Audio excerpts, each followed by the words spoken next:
All right, welcome back to the Daily Mastermind. George Wright III with your daily dose of inspiration, motivation, and education. And we have something very unique for you today. I'm really excited because I have been looking and not found someone that can help us with the topics we're going to talk about today. So let me give you a quick intro to this amazing individual.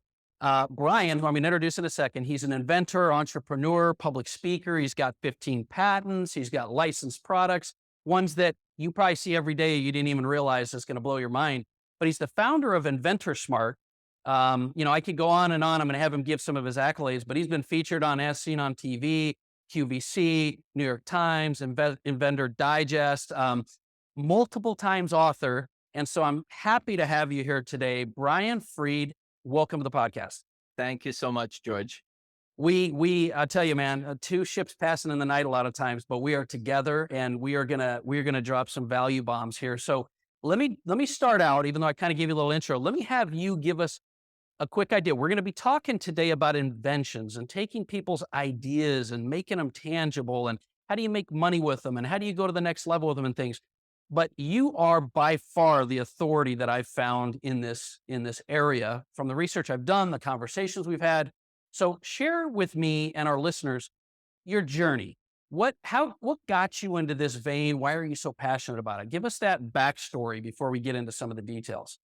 Well, I think, George, when I first started to realize that I was an inventor, I started to look and see things that people were doing. I was a pretty good people watcher, and things that I was doing that kind of annoyed me, that said, you know what? I think that I'm onto something here. I continued to just jot down my ideas, had a pretty decent sized spreadsheet, started to categorize them and say, wait a second, is this only for me or is this for other people? Is there a big enough market for this? Or is it something niche that maybe I might make something on? But where's my opportunity? Where's that aha moment to say, you know what? This is something that I'm going to take to the next level. So I started to work on some ideas, and going through the motion, I started to make a lot of mistakes, which I realize now. And I had some successes, which I enjoyed. And then I started to get involved with a lot of groups and community and industry of the inventor. And people started to ask me for help because I had some levels of Mm. success. And it kind of turned into this whole thing of getting involved in this inventor world. So was there a first invention you did that you remember back and you're like, that was a thing that just like worked? I mean, because I'm sure like most inventors, you probably had all kinds of things that you didn't have work, but what was that first like big win or big idea? Well, as I went through the process, things that I was doing on the keyboard, then I got married. So I watched my wife do things in the kitchen that I thought could be done a little bit differently, very polite. Then we had my daughter Alana, and I started to see how toys could be different, Mm. how different things while you're raising your kid could be different. And again, I started to watch people, see what they do. How many steps does it take to end up doing this thing? Maybe I could do it better. So I just started to get into that groove of saying, you know what? This is not just for me, it's for other people. What do I do next? And as I started to go through those steps, I started to get into like this groove. Like anything else, you make a lot of mistakes and then you learn from them, challenge, problem, solution, all that stuff. Then it kind of turns into a habit, Yeah. right? Yeah. So let me do this because just to give people kind of a frame of reference, and for those of the listeners not watching on YouTube, you have to be a little descriptive. Give some examples because before our call, and we talked about some things that you've invented, just to give them an idea that it's not just tangible, but it's a little bit of everything. Give us some examples so people have a benchmark here. Absolutely. So, one of the first ones that I actually brought to life was it's called the Balluna Band. It's You're not going to be able to purchase it today, but I'm just going back. Look, Yeah. I'm Yeah. 50 now, so I guess I started almost 20 something, almost 30 years ago. But it was a nylon wristband that had a metal D ring on the outside of it, and it had some Velcro, which otherwise known as lock and loop in the industry. So when you go to, I went to Madison Square Garden quite a bit. We had Nassau Coliseum, which is different these days, but you would buy like this $12, $15 Mylar balloon with Elmo or Cookie Monster or Princess or whatever on it. And by the time you put it on and get back to your seat, you can look up at the ceiling and you see every single balloon. Yeah, they're all there. What? Yeah. So, And kids but crying. Yeah, right. right. And it's not there's like there's no reason to have another like after intermission because all the kids are bawling, they're crying and upset. So I came up with this wristband to keep my daughter's balloon, the ribbon on the D ring. So when you take it on and off, it's also a weight so it doesn't fly away, but you could take it, you could put it on the wrist nice and easy. You don't have to cut off her circulation. You could put it on a belt buckle, on a carriage, stroller, whatever. So Wow. but again, that was something interesting. And I guess at this point, I learned that it's niche and a really inexpensive item all the way to now, George. Like, for example, we unfortunately had, well, some unfortunate parts, but there's fortunate parts because there's a lot of people that did something and seized the opportunity of the pandemic. So for me, it was very difficult to get paper goods. Uh, I'm sure a lot of people had the same issue, and I was For trying to sure. get paper towel rolls all over the place. So what happened was, I started to get a little crazy with my paper towels because I cherished every paper towel sheet. I looked on the top and I realized that my paper towel roll was pretty dirty. It was dried up with orange juice or tomato sauce, wet, dried up. And I started to ask my friends and family, can you take a picture of the top of your paper towel roll? I'm just curious what it looks like. It was disgusting, George. So what Wow. I did was I said, you know what? I'm not the only one that has this issue. So here's my clean paper towel roll. Now I invented and I have a patent on this Oh, cap geez.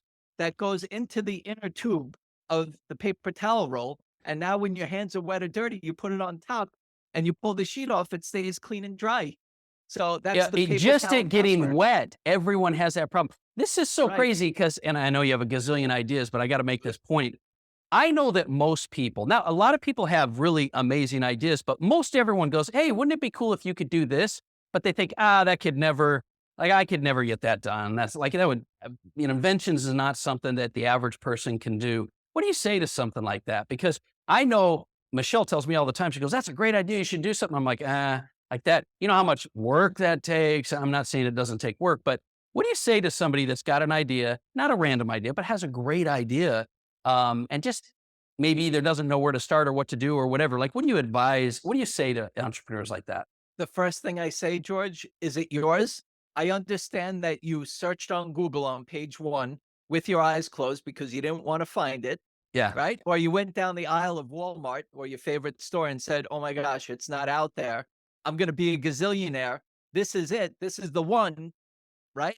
But I would say that many people, and I tell this to pretty much everybody, is to do your research. There's Yeah. business owners and business people that are listening to this, and no matter what you've done your research before you put your time, money, energy, effort into it. And that's the same thing with an invention or an idea for a business, product, whatever. You do your due diligence, you do your Mm. research. What's going to make you different than anything else out there? Is it something that you should put your time, money, energy, effort into? And I know it's exciting. And a lot of people make decisions based on their emotions and not based on fact or doing the research. And that's one thing that I always say, George, is to I do your love it. research, right? It's Yeah, and important. we're both marketers as well, and so it's funny because I say that to people a lot of times. They're like, "I got this amazing idea," and they just go after it, and they're spending money, and they're doing whatever, and I said, I say things like, "Have you looked at what the competitors are there? Have you done your market research? Have you done?" So it's a measure twice, cut once, right? So I think that's great, very wise advice. I think people will learn the more they get to know you that it's not just a unrealistic thing to think you can make money with an invention or an idea, but it's super smart to start in the right place. So let's do that. And I wish, and look, guys, if you're listening to this, we're going to have all kinds of resources. So don't worry. We don't have time to dig into the tactics, but Brian's got all kinds of stuff for you to do that. But I do want to sort of help people to understand that you've learned over time that there are processes, there are things you can do. So how do you take an idea and build a business around an invention. Maybe could you sort of kind of help us make that a little bit more specific, or how do you vision it being an idea is a business, and where do you start? You know, George, I've been an inventor for many years, actually being an inventor coach and going through and listening to people. It's been over 18 years now. And people have had successes, people have had failures, which are lessons learned and challenges. And I have had a chance to listen to high profile people, interview them, and just kind of make me who I am today, to kind of be intuitive to when somebody comes to me with something, I can almost see where it's going. But you know Mm, what? Every person, every product, every idea is different. So when I talk to somebody, I figure out, who are you? Is this something that you have a full-time job and you're kind of doing this as a side hustle? Is this something that you want to just go for and be an entrepreneur? Do you not have time and you want to just have somebody else manufacture it, distribute it, and you earn a royalty from it? So I think it's really important to just kind of go through the perspective of what it is that you want to do, right? And how you want to do it. That's ultimately number one. And then I go back to where you are and then I help you to get to where you want to go. So ultimately, again, the first thing we were talking about, do your research. So a patent search with a patentability opinion is always good to do, but do your research first before you spend money on that. Then you want to figure out what it's going to look like, right? So I chicken scratch draw, whatever it is. I try to bring it to life somehow. I used to take my daughter's toys and rip them to pieces to make as close as of a prototype as I can. Find things that already exist to kind of make things a little easier along the way. So I would hire an engineer, a prototyper. I would get it to a point where I feel like I'm in a good spot. I might want to protect it with a provisional patent application, so I'm patent pending, or I might file a design patent that's ornamental, or I just go for the utility non-provisional patent application. So there's a lot of things. And then I yeah, want to trademark it. yeah. So you go through these things, and then it's like, okay, I did all this. Now, what do I do next? So, do I want to license it to earn royalties? People say, I want to sell my idea. Okay, well, sell what? You want to be able to have some sort of intellectual property. If I went to you, George, and you owned a clothing company, and I came up with something really unique, and I just showed you, and it has no intellectual property, you don't need to pay me. You can make it yourself, right? So if I'm going to give you something, I want to give you something that's going to give you a competitive advantage in the market. I want to give you some IP that you can rent the rights to. And as you sell them, you would pay me a royalty. Yeah, this is something I want to pause you for 1 second, because we talked about this a little before. And for the people listening to this episode, and they're business owners and entrepreneurs and CEOs and and things like the high achievers, but I want to make a clear distinction if you're listening.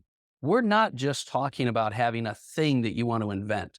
We're talking about the idea of creating not only a brandable asset as well as something that creates profit, as well as something that can create your lifestyle, but intellectual property. And what I love about how Brian thinks is he thinks about things and how you can lock down, value in the marketplace in a legally binding and specific way so that you can create more. So you may have a great product, for example, but there are so many pieces and parts that you can create intellectual property around.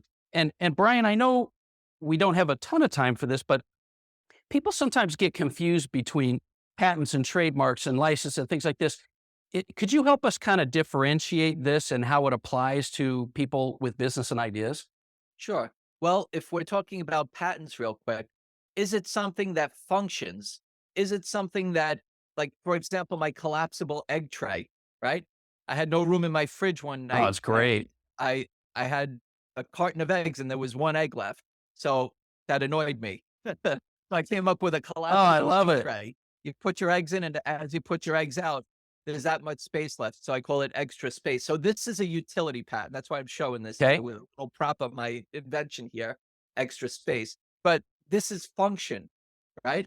Otherwise, there's something that, like this paper towel topper, is a design. It's ornamental. Okay. So You can What about the protect your tongs? You showed me the some tongues. tongs. Yep, the tongues is a utility patent because there's a function. This is an adjustable tongue. So there's regular tongues that are out there that have that piece that you pull up to lock the tongues on the bottom. I want to make sure everybody hears the Yeah, word yeah, tongues correctly, right? tongs. Yeah. So I made grooves in the top part. So now when you open up your tongues, you have adjustable tongues. So it's small, medium, and large opening. And now if you have a set of tongues out there and you have mine for the same price, you're going to want one that has some extra features on it, right? So that's one of the key things. Those little distinctions are not just about creating patents and licensing, folks. Listen to me. You're differentiating products in a very tangible way that bring more value to the marketplace. So now your product might be that, or your idea might be that to extend to other people's products. Keep going. Absolutely. So, for example, like Priceline is a method, right? The Priceline, the way that you bid and it kind of goes through that whole thing, they have a patent, right, on the way that their process is of Mm, how you bid.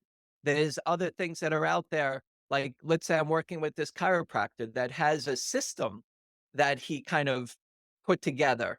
So it doesn't, again, like you're saying, it doesn't always have to be a product. It could be a trade secret. It can be certain things like that. But then on the other side, like you're talking about building assets, building intellectual property, you can have a trademark. A trademark is a good word or phrase that's different, not just generic terms, but something that's going to make you different or recognized in the market in a certain class of goods. So we were talking earlier, I had t-shirts and backpacks and bags and stationery, all the different emoticons and acronyms that were outside of cell phones and computers. I trademark. People do that. I have product names. I trademark them in a certain class of goods. Once I use them in commerce, I could start right now. I could put a TM next to whatever it is that mm. that I call something. So you see a TM around, right? But when I send it to the trademark part of the US Patent and Trademark Office and I'm showing that I'm using it in commerce, you know that TM that you have? It turns into an R, a Mm. registered trademark. So that means that I'm putting you on notice that in my class of goods, I'm using this, I'm selling it outside of my state and people should recognize that that's my brand or that's my trademark, right? You can have a Yeah. logo, you can have a word mark that you protect. And then there's copyrights, different types of artwork, different types of, board game designs. I use my copyrights for technical drawings of my inventions. There's a lot of different ways to be able to build assets, whether it's a product, a business, things that you're working on and phrases that you're using. Let me It ask you. So let me throw out a scenario. This is a daily mastermind evolution group scenario, and you tell me if I'm okay, following you, and the listeners can follow this as well. So, evolution group has a phoenix logo. It's a logo of a phoenix to represent unleashing your potential and creating your best life and things like this. And that logo can be trademarked, and once used in commerce, a registered trademark. But the system that maybe we take people, a 7-step system we take people through, that could be patented and there's value there, and then copyrighted on the type of things we're doing. But each of those are completely separate. Am I following you on that process? I would say so. The thing with me though, George, I am not a patent attorney or agent, Yeah. so this is only my opinion, but it sounds pretty good what you're saying. Now, you have that Phoenix in a certain class of goods for what you're doing. But if I want to take that Phoenix and I want to put it on a milk carton, I could because it's in a different class of goods. That was So, literally going to be my next question. So yep, I have a registered trademark on the Phoenix, and I have a registered trademark on Daily Mastermind. And this is granted by the government. I got the certificates and things like this, but it's in a class. And so the question I have for you that some might be thinking is, does it make sense to, and can you even get it granted in other areas? You see people show up on Shark Tank all the time and they go, we got a trademark or a patent. I think patent's a little different, but trademarks and things. Is the devil in the detail? Meaning you might have it in one area, but someone can come and scoop that up in another area. And do you recommend somebody tries to do it in every area they can, or does that really matter? I personally think that it should be focused on what it is that you're working on. If Okay. I use your Phoenix and I'm selling microphones, which is in front of me, it doesn't really matter. I'm not confusing the Got it. consumer. It's another part of intellectual property. It's not necessarily classified as but the domain name, right? I love Yes. domain names. I have hundreds of domain names because I feel like anytime I come up with something, I want to kind of capture it and come up with a name. And it's like it's your baby, right? Yeah. Yeah. You want to be able to call it and look at it and just start talking. But you know, before I start to do that, it's pretty simple to do a trademark search. You Okay. can easily do a domain name search. And you can also use your name that you're thinking about, or in these days, you can use AI, you can use different search engines to be able to now search for an image, and you can Yeah. see where people are using your logo. Guys, listen, this is so important what he's saying. And there's detail in here that you're going to have to follow up on because I'll give you a tangible example. So we opened a clinic in Scottsdale. I'm not even going to give you the name of it because it's an optimization clinic for, peptides and health and things like this. But you can search the name from a company standpoint. You can search the URL and you can search these things.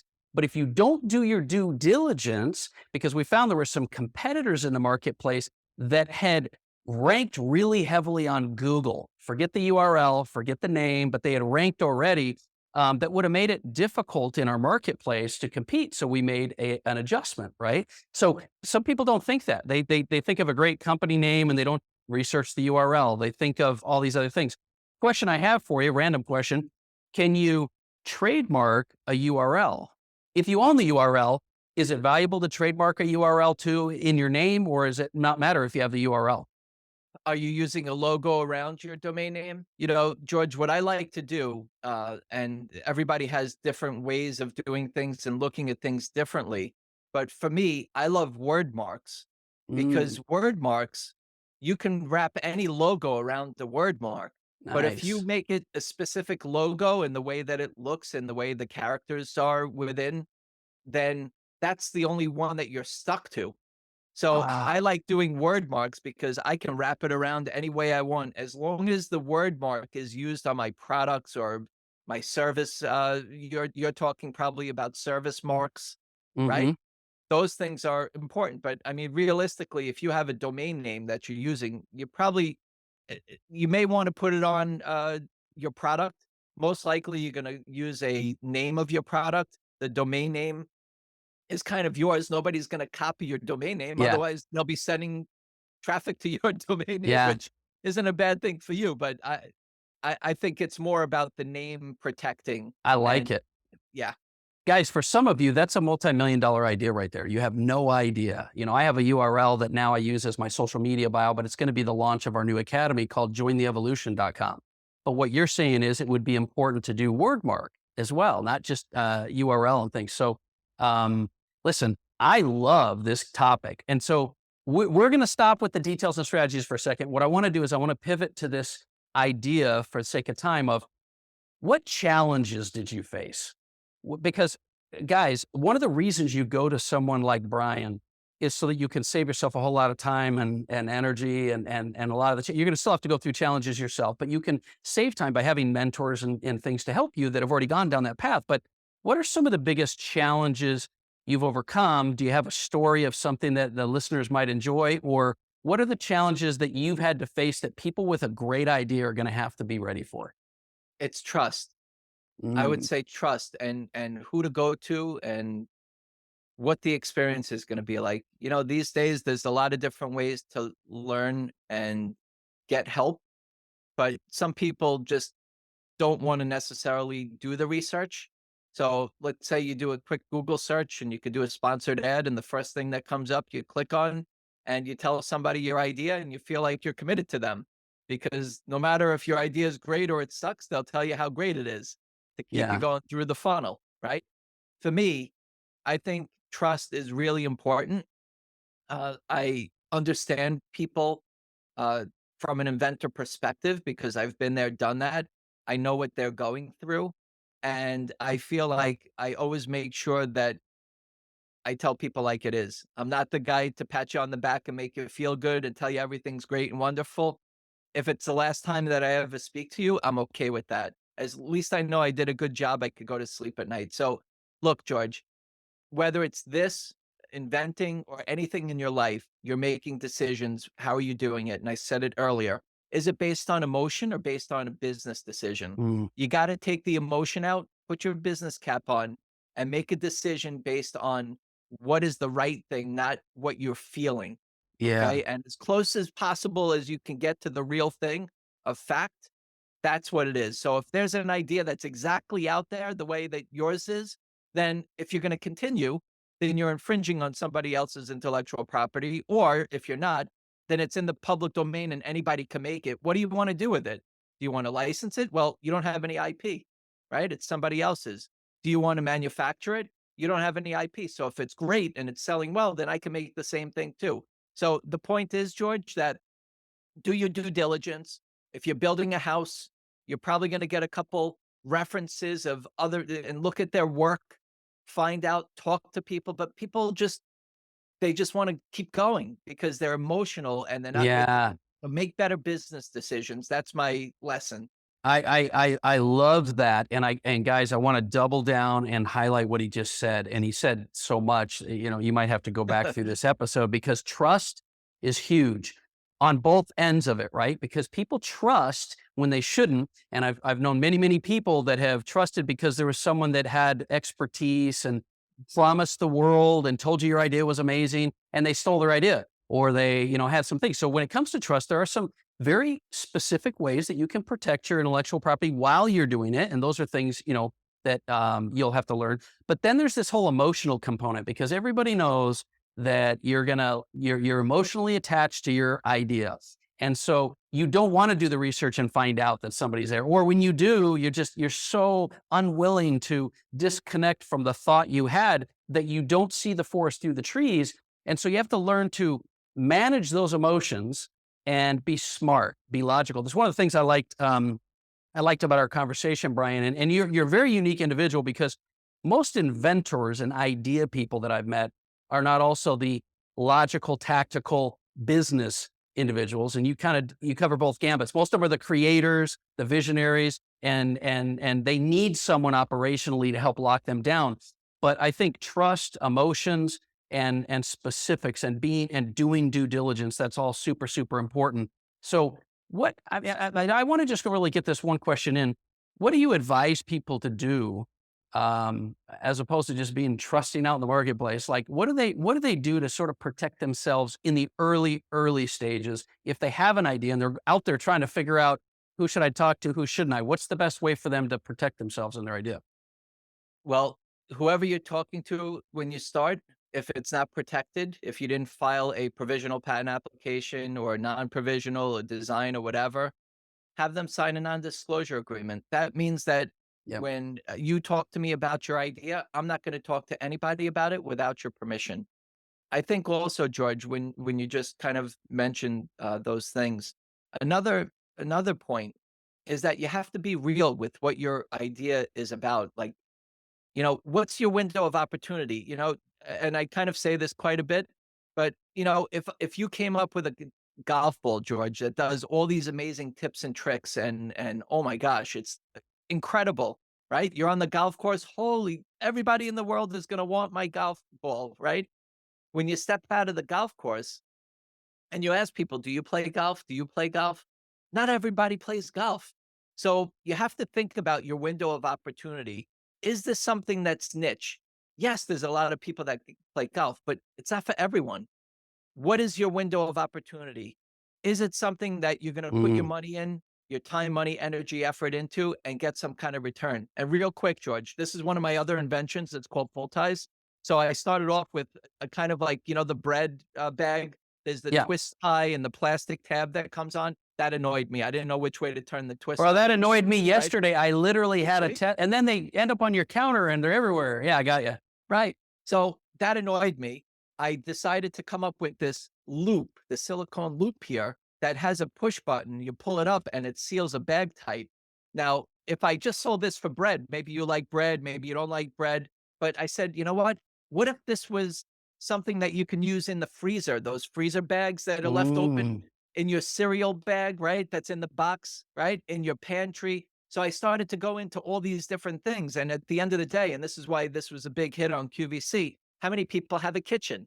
Ding, ding, ding, right? So just that's also a really strong lesson is be real with what you're going to put in and what your return is going to be. Somebody comes to me with the women's shoe.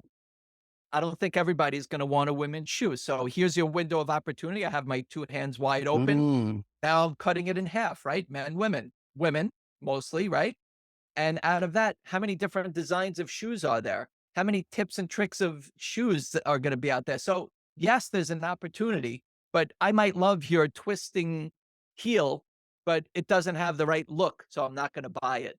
So, that's what I'm Yeah. saying, like the window of opportunity to figure and measure. And sometimes people come to me with something for a specific niche, and I look at it, I'm like, you know what? That's great. But I think it might be number 4 on the list. What if it was number 1? Ding, ding, ding.